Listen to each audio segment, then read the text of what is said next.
Hello, my name is Alexander Belezky. I'm an international master, and today I present you a course which is called Belezky Method. In this course, I want to show you in several hours how you can improve and how you can learn chess structured way and how you can implement it during your games. This course consists of several chapters where I speak about how you have to calculate the variations, how you have to evaluate different positions in the middle game and in endgame, and how you can learn chess openings in really fast and efficient way, and also I'll show you how this everything comes together. My experience is based on teaching different students thanks to the time I have spent together with the Grandmaster Eduard Guffield, who taught me many things, and thanks to whom I was able to reach this level. Thank you. Hello, my name is Alexander Belezky, and thanks for watching this course. In this first chapter, I'll discuss the topic of variation calculation and how you can do it really in a structured and efficient way.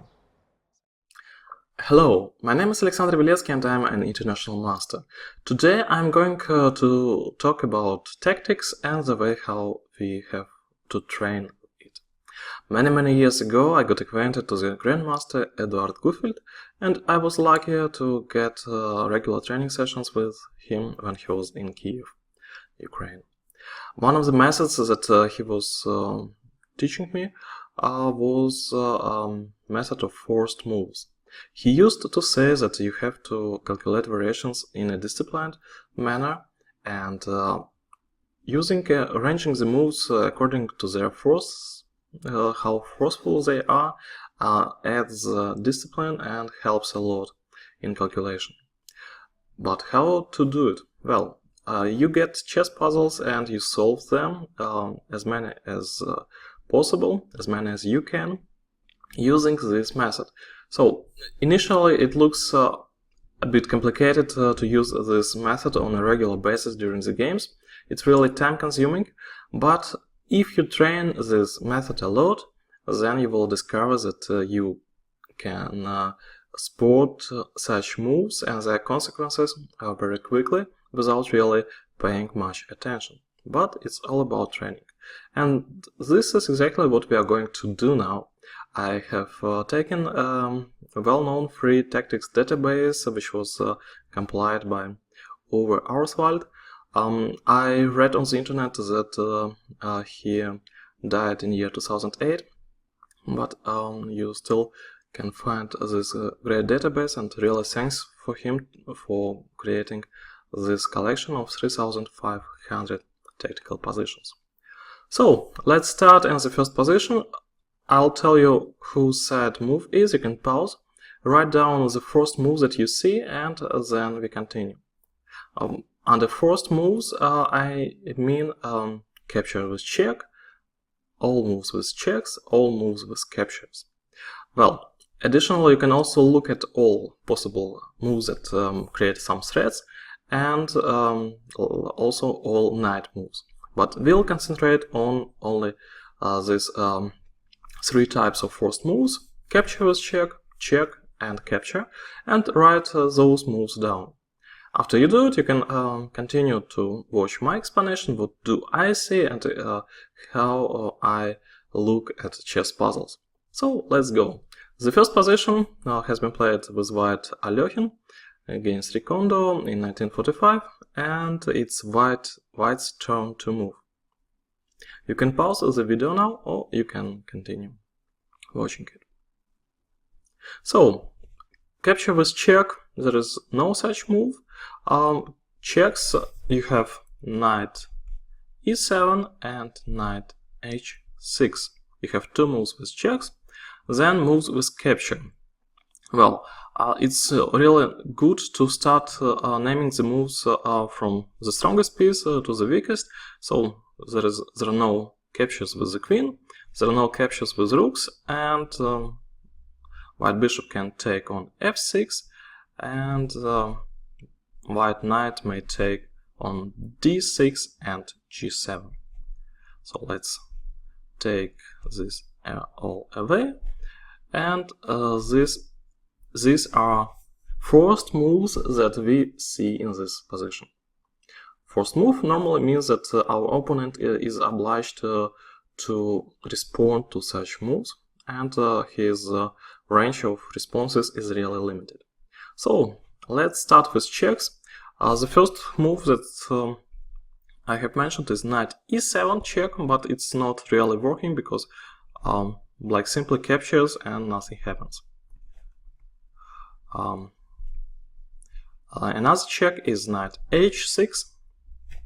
After knight h6, black has two possibilities, where he can play king h8 or he can capture the knight. And already here we feel that this move is really strong, because the first response, let's make this move, the first response, king h8, loses a queen after knight captures on f7 with check, and the queen is lost. So usually when one of the responses is not working, it's a good sign that you should dig further, and in this case another second possibility is taking the knight, but now white's response is easy to see. It's bishop takes the knight, attacking the queen, and now what else? If black moves the queen, then comes queen g3 with a quick mate. And if black plays something like bishop g7, then white simply wins the queen. So here, after knight h6 and after calculating all black responses, you can stop and once again ponder if this move is okay, and if there is nothing else, then you can play it without really looking at all other moves. So this was a really very easy example. Let's move further and take next example. So here it's black's turn to move, so we can change the side from which we are looking, and once again let's look at all forced moves. You can pause the video now and write down the moves that you see and count them, and then compare to forced moves that I mentioned in this video. So captures with check. One capture is queen f1, then all moves with checks, there are no moves with checks, then all captures, and black can capture the bishop, or black can capture the knight, or black can capture the pawn. So let's look further. There are no other captures, so let's look further. Queen takes f1, then queen takes f1, and bishop takes f1, and king takes f1. It looks interesting. Let's try to calculate it deeper. Sorry, and let's take this arrow away. So let's look at queen takes f1, queen takes, bishop takes, king takes.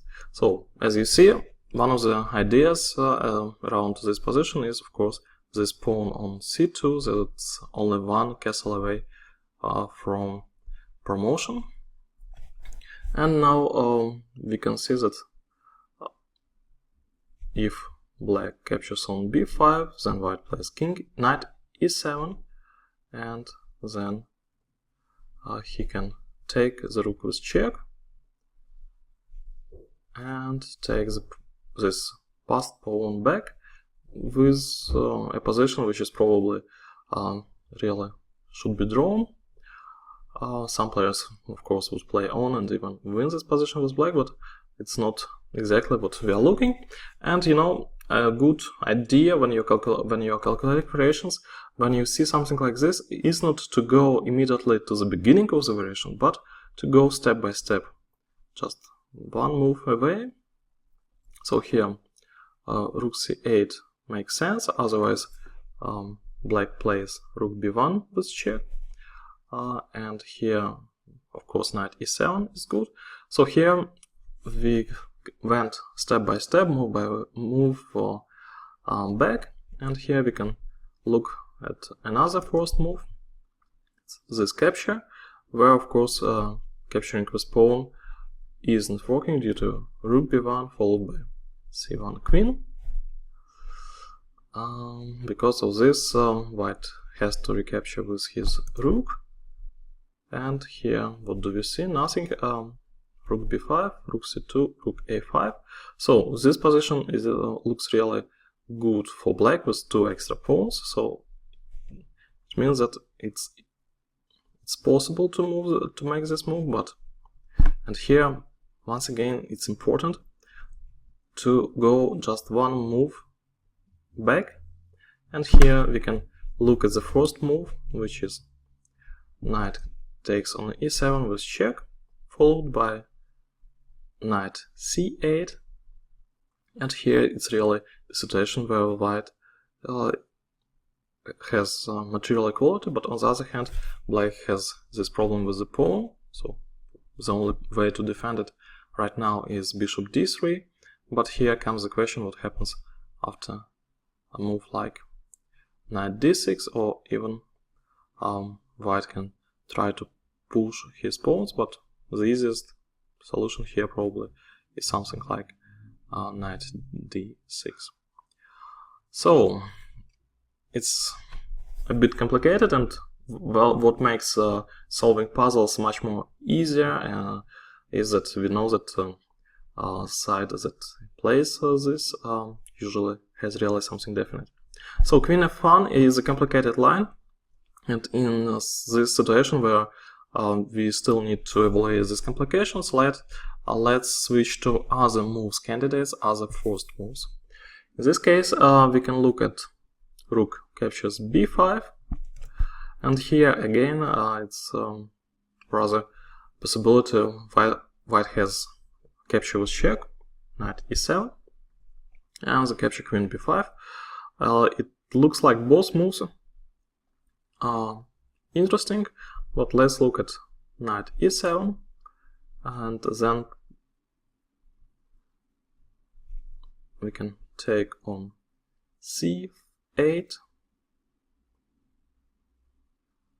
and here looks like black really wins due to all these exchanges, followed by rook b1 and c1 queen. Well, nice position, but is there anything else, or did we miss something? So instead of knight takes e7, we can look at queen captures the rook on b5, and here it's definitely one of those situations where white is piece up and can sacrifice something to get his position safe, and he still has ideas like knight e7 in mind. So this is once again such a position where we can quickly forget about the first moves and all possibilities, but because of this it's a good idea to initially to write down all first moves that you are looking at when you are training. Of course, during the game you can't do it, but this is good when you're at home and you can write everything down and look at it. So here's another first move is rook captures the knight, and here white has several possibilities. He can recapture with the queen, or take with the pawn, or he can capture the pawn with his rook. So it's really important to look also at first moves for our opponent. So let's take a look at queen takes c6, then comes queen f1 with mate. So queen captures rook isn't possible. Another option is to take on c6 with the pawn, but what comes now? Well, the easiest move looks like rook b1, threatening the mate in 2, and I do not see how white can avoid this. Also, queen takes f1, capture with check, looks interesting with the same idea, rook b1, and here 2 black wins. So what move you prefer here is not so important, because both moves win.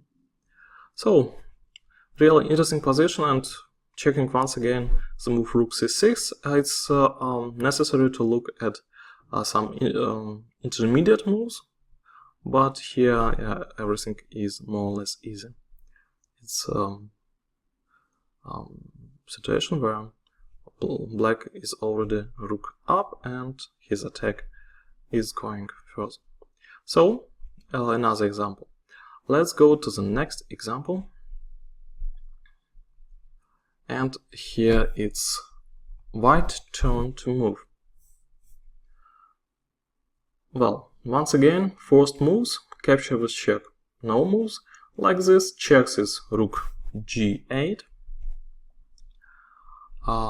and captures, there is queen c1 and queen f5. So queen f5 is means nothing, it's just losing a queen, and queen f1 is interesting. We know that the queen is under attack from the white queen and is supported by the rook that at the same time supports the square on g8. So as long as you see it, it's good. If not, this is the strength of forced moves approach, since there is a first move and it's rook g8, and let's see what happens. As we mentioned, rook takes g8 brings nothing, and if black captures with the king, then comes first move. The only check that makes sense here is queen g3, followed by queen g7 and queen g8 with mate. As you see, the situation of black rook made it impossible for black king to move away. So, really simple position that normally in a blitz game, if you have trained a lot this approach of forced moves, you discover in a matter of seconds or even milliseconds that you have such possibilities. Let's go to the next puzzle. And once again, it's white turn to move. What forced moves do we have here? Capture with check, it's queen takes the rook, or rook takes the rook on f8. Are there any other checks? No. Any other captures? Well, you have queen takes e6, queen takes d5, queen takes e5, then you have knight takes d5 and knight takes e6. Are there any other captures? No, not that I see. So it's really a nice range of possibilities, and let's take a look at them. So queen takes on f8 isn't working. Knight d7 isn't possible due to knight captures on d7. Rook takes on f8 makes more sense, but here we see that forced moves like queen f8 also they do nothing. Queen e5 just loses a queen, and all this knight e6 loses also a knight. But here we see that knight d5, and what we discover is that this pawn on e6 is pinned, so there is a pin because there is a black queen behind the move. Capturing on d5 would lose a queen, but here of course it's not so dangerous for black, since he recaptures the queen and he can enter this position with being 2 pawns down, but still not so definite. So this probably would be lines that someone, myself in this case, would play in a blitz game, but if I would have more time to ponder, then let's look at the moves candidates, first moves that we mentioned before. So another possibility is taking on e6, but here looks like queen e6 is sufficient for black. Instead of this, we have also the move like knight d5, and here black doesn't have any checks, and as capture he can capture the knight, or he can capture the rook. So you see how important it is to name all first moves also for our opponent. And here, of course, taking the rook on a8 loses immediately the queen. Knight takes f6, and we see that white king isn't under any attack, so no risk here for white. And another move is to take the knight, but here we discover capture with check. Rook takes f8, bishop takes, and we win the queen. So another possibility would be to play king h7, and here it's a situation where white is equality and 2 pawns up. So here probably we can stop our calculations, or if you like, we can look at moves like bishop d3, followed by the exchange of some pieces, and when you have material advantage, exchanging pieces is good. So this looks really promising. Knight takes on d5. Let's see if black has any reasonable answer. So one of the possibilities would be to move the queen, but as you see, white pieces are controlling too many squares that black queen can go. It's d8, e7, f5, and f4. All these squares are controlled by white, and after queen g6 we see knight e7 and black loses the queen. So what else do we have? Attacking the white queen would be one of the options in such positions where your queen is under attack, but once again here comes knight f6 with check, and then white captures the knight on c4. So knight d5 seems to be a winning move here, and that's really the case with rook f8 and queen f6. So white wins here. As you see, using method of forced moves is a bit complicated at the beginning, but it helps to solve puzzles. Let's go to the next example. So it's white's turn to move. Let's start again. Captures with check, no captures with check, checks. You see there is a move like knight f7, but here black simply can take without problem this knight, and nothing happens. So captures, it's queen f5, rook takes f5, and we see that c8 square is protected by the black knight, so there are no ideas of the back rank mate. So this isn't working either. What else? Well, you see that without the queen on f5, white is looking at h7, meaning that without the queen it would be queen h7 mate. And of course we have noted earlier that there are ideas of back rank mate here. There are no captures, and in this case normally you switch to moves with threats, and here it's rook f4, looking really great, since after queen takes on d3 comes rook f8, and in case of rook queen g5, same situation, and queen f4 will be replied by queen h7.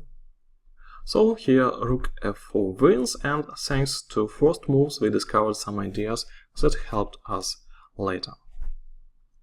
Next position. So it's once again white's turn to move. Let's look at all first moves here for white. Captures with check, it's queen h7, queen g7, and there are no other captures with check, and there are no captures either. So, no captures with check and no checks. About captures, we see that white can take on g7, white can take on h5, white can take on e6, white can take on d6, and white can take on c7.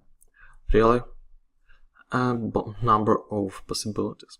So let's start with moves like queen h7. The only reply for black is king a captures the queen. And so when we sacrifice something like a queen, we need to play first moves, otherwise this is really great material advantage for black. Rook takes on g7, black can choose between king h8 and queen takes the rook, so queen takes the rook looks nicer. Knight takes, king takes, so let's give another check, and black can really simply reply like king h8, and he has extra rook and piece, and I don't see how white's attack can continue here. So rook g7, queen g7, queen h7 isn't working. Let's look at queen g7. Well, it looks like white wins some material, but at the end you see that black has 4 light pieces, and white has only 3 light pieces, so white is bishop down.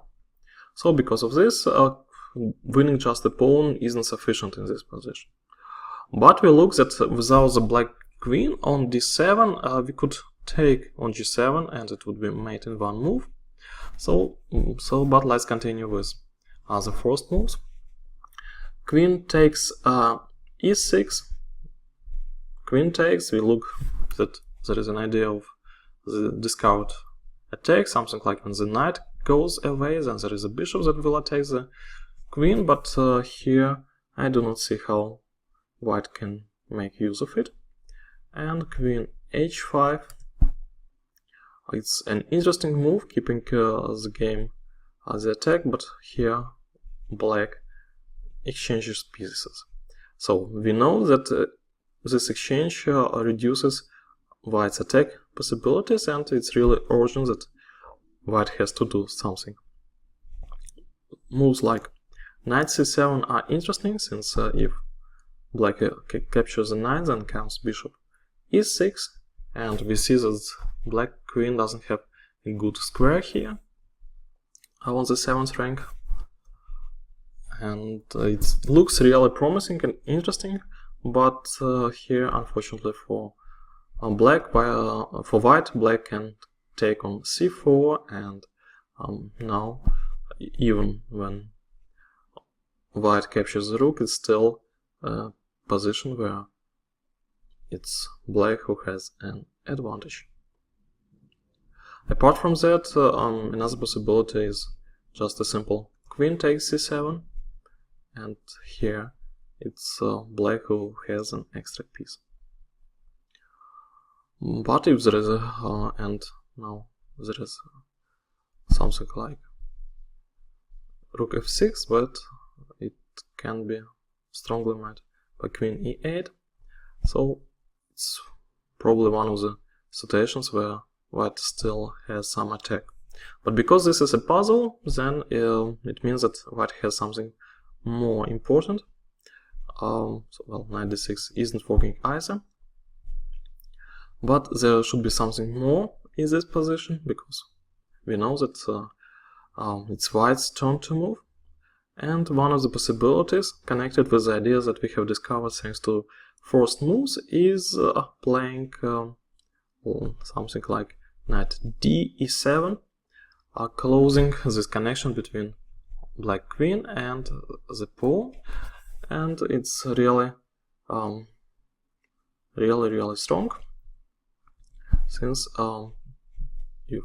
black takes, then comes queen g7 with mate and move like